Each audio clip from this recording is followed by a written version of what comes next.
சென்னையில properties தேடுறீங்கன்னா findbhk.com போங்க. Matching ப்ராப்பர்ட்டிஸை AI உங்களுக்கு சஜஸ்ட் பண்ணும்.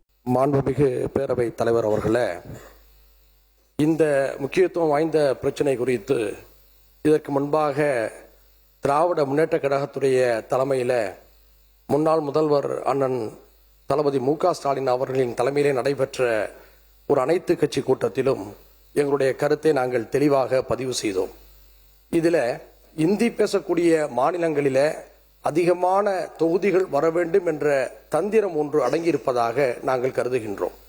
வடகிழக்கு மாநிலங்களுக்கு எப்படி தொகுதி எண்ணிக்கைகள் குறைவாக இருந்து அவர்களுடைய அரசியல் குரல்கள் மதிக்கப்படாமல் இருக்கின்றதோ, அதே போன்ற ஒரு நிலை தென்னிந்திய மாநிலங்களுக்கும் உருவாக்கப்பட வேண்டும் என்ற ஒரு சூழ்ச்சி இருப்பதாக நாங்கள் கருதுகின்றோம்.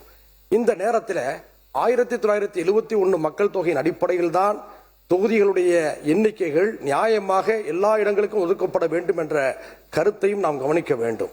இதில் பெண்களுக்கு 33% இடஒதுக்கீடு இருப்பதை சுட்டிக்காட்டி பலரும் மேலோட்டமாக கடந்து போய்விடுகின்றோம்.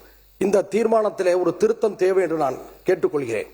வட இந்தியாவில் மரியாதைக்குரிய முலாயம் சிங் யாதவ் அவர்களும் லாலு பிரசாத் யாதவ் அவர்களும் இதற்காகவே நாடாளுமன்றத்திலே போராடினார்கள். ஆனால் அவருடைய போராட்டத்துடைய நோக்கங்கள் மடைமாற்றப்பட்டு பெண்களுக்கு எதிரானவர்களாக அவர்கள் சித்தரிக்கப்பட்டார்கள். அவர்கள் வைத்த கோரிக்கையை தான் நான் இந்த அவையிலே இந்த திருத்தத்திலே கொண்டு வர வேண்டும் என்று சொல்கிறேன். 33% அந்த பெண்களுக்கான இடஒதுக்கீட்டில் தாழ்த்தப்பட்ட மக்களுக்கும் பிற்படுத்தப்பட்ட மக்களுக்கும் மிகவும் பிற்படுத்தப்பட்ட மக்களுக்கும் உள்ளிட ஒதுக்கீடு வேண்டும் என்ற கோரிக்கையை நாம் அமல்படுத்த வேண்டும். அதுதான் உண்மையான சமூக நீதியாக இருக்கவும்.